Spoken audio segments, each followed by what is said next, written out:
रात के 2 बज रहे हैं। सन्नाटा इतना गहरा है कि आपको अपनी ही धड़कनों की आवाज सुनाई दे सकती है। भारत के हाईवे पर गाड़ी चलाना अक्सर एक रोमांचक अनुभव होता है, लेकिन क्या आपने कभी सोचा है कि अगर वह सड़क कभी खत्म ही न हो तो क्या होगा?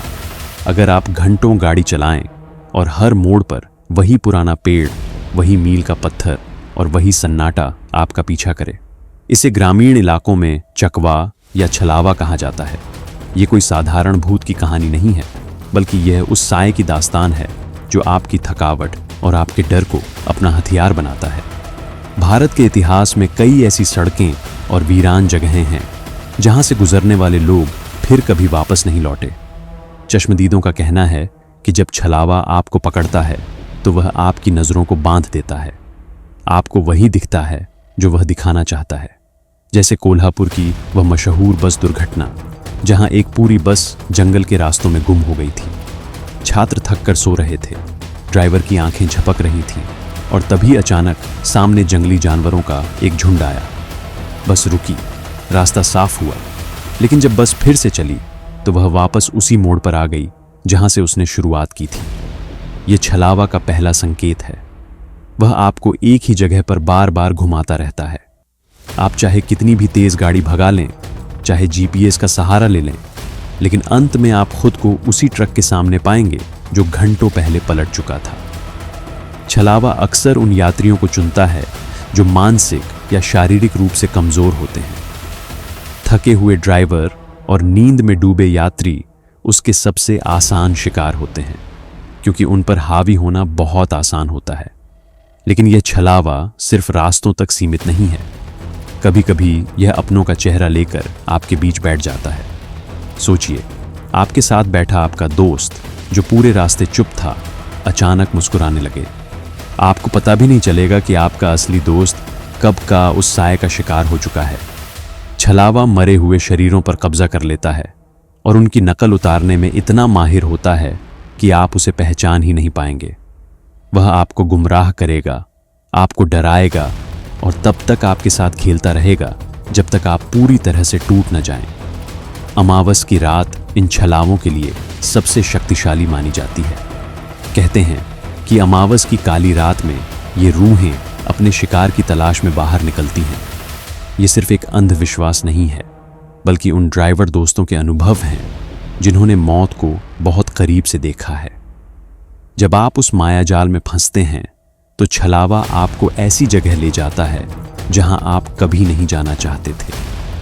वह आपको आपके अपनों की मौत का मंजर दिखा सकता है या आपको किसी ऐसी हवेली में पहुंचा सकता है जहां सालों पहले कोई खौफनाक वारदात हुई हो। जैसे कि रुधिरपुर गांव की वह घटना, जहां एक जोड़ा अपनी कैंपिंग ट्रिप पर निकला था। उनके लिए वह सिर्फ एक वेकेशन था, लेकिन गांव की दहलीज पर कदम रखते ही मंजर बदल गया। हर घर का दरवाजा खून की तरह लाल था और उन पर काले मंत्र लिखे थे। छलावा ने वहां एक मौत की बारात का भ्रम पैदा किया। दूल्हा, जिसका चेहरा ढका हुआ था और जिसके हाथों से खून टपक रहा था, धीरे धीरे उस लड़की की तरफ बढ़ रहा था।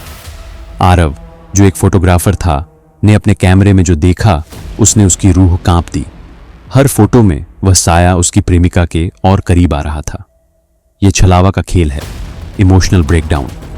वह आपको अपनों के खिलाफ खड़ा कर देता है। वह आपको यकीन दिलाता है कि आपके साथ बैठा इंसान ही वह शैतान है। इस नफरत और डर के बीच लोग एक दूसरे की जान ले लेते हैं और यही छलावा की जीत होती है। जब तक आप होश में आते हैं तब तक बहुत देर हो चुकी होती है। इन घटनाओं के पीछे अक्सर एक दर्दनाक इतिहास छुपा होता है। कोई आत्मा बेवजह छलावा नहीं बनती। अक्सर यह वे लोग होते हैं जिनकी मौत बहुत ही बेदर्दी से हुई होती है। जैसे अवंती नगर का वह सिल्वर लीफ बंगला। वहां की मालकिन की हत्या उसके घर के बाथरूम में ही कर दी गई थी। उसे भूखा और प्यासा मरने के लिए छोड़ दिया गया था। अब उसकी रूह उन लोगों को अपना शिकार बनाती है जो औरतों पर बुरी नजर रखते हैं। वह उन्हें उसी बाथरूम में कैद कर देती है जहां से बाहर निकलने का सिर्फ एक ही रास्ता होता है, मौत।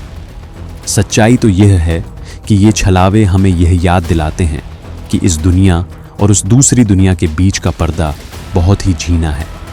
जब हम अपनी नैतिकता भूल जाते हैं या जब हम प्रकृति के संकेतों को नज़रअंदाज करते हैं तो हम इन शक्तियों के घेरे में आ जाते हैं। छलावा कोई शारीरिक हमला नहीं है, ये एक मनोवैज्ञानिक युद्ध है। वह आपकी हिम्मत को तोड़ता है। अगर आप डर गए तो आप हार गए। इतिहास गवाह है कि जो लोग इस डर का सामना कर पाए, जिन्होंने अपनी बुद्धि का इस्तेमाल किया, वही इन छलावों के चंगुल से बाहर निकल सके। लेकिन ऐसे लोगों की संख्या बहुत कम है। ज्यादातर लोग उस अनंत लूप में फंस कर रह जाते हैं। वे आज भी शायद उन जंगलों में, उन सड़कों पर और उन वीरान हवेलियों में घूम रहे हैं, इस इंतजार में कि कोई और मुसाफिर वहां आए और उनका खेल फिर से शुरू हो सके। जांच और रिसर्च से पता चलता है कि ये जगहें अक्सर हाईवे हिप्नोटिसिस का भी शिकार होती हैं। लेकिन जो लोग वहां से बचकर निकले हैं, उनका दावा है कि वह विज्ञान से कहीं बढ़कर कुछ और था। वह एक एहसास था, एक ऐसा डर जो आपकी हड्डियों तक को जमा देता है। जब हवा में मरे हुए फूलों की महक आने लगे, जब आवाजें आपका नाम पुकारने लगे और जब रास्ता आपको वापस वहीं ले आए जहां आप नहीं होना चाहते, तो समझ जाइए कि आज की रात आपकी नहीं है। आज भी भारत के कई गांवों में लोग रात के वक्त अकेले घर से बाहर नहीं निकलते। वे जानते हैं कि अंधेरे में कोई है जो देख रहा है, कोई है जो इंतजार कर रहा है। वह आपकी गाड़ी की हेडलाइट्स का पीछा कर रहा है। वह आपके पीछे वाली सीट पर अदृश्य होकर बैठा है। वह आपकी अगली गलती का इंतजार कर रहा है। अगली बार जब आप किसी सुनसान सड़क पर सफर करें और आपको लगे कि कोई लड़की मदद मांग रही है या कोई अजनबी आपको रास्ता बता रहा है, तो एक पल के लिए रुकिए और सोचिए, क्या वह वाकई इंसान है या वह आपकी नजरों को बांधने वाला कोई छलावा है। याद रखिए, वह आपको वही दिखाएगा जो आप देखना चाहते हैं, लेकिन वह आपको वहां ले जाएगा जहां से कोई वापस नहीं आता। अंधेरा बढ़ रहा है और शायद अगली अमावस आपका इंतजार कर रही है। सावधानी ही आपका एकमात्र बचाव है, क्योंकि छलावा कभी हारता नहीं, वह बस अगले मुसाफिर का इंतजार करता है। कुछ रास्तों पर मुसाफिर खत्म हो जाते हैं, लेकिन रास्ते कभी खत्म नहीं होते और अंत में बस एक ही सवाल बचता है, क्या आप अपनी आंखों पर भरोसा कर सकते हैं? क्योंकि जो आप देख रहे हैं वह शायद सच नहीं है और जो सच है उसे आप देख नहीं पा रहे।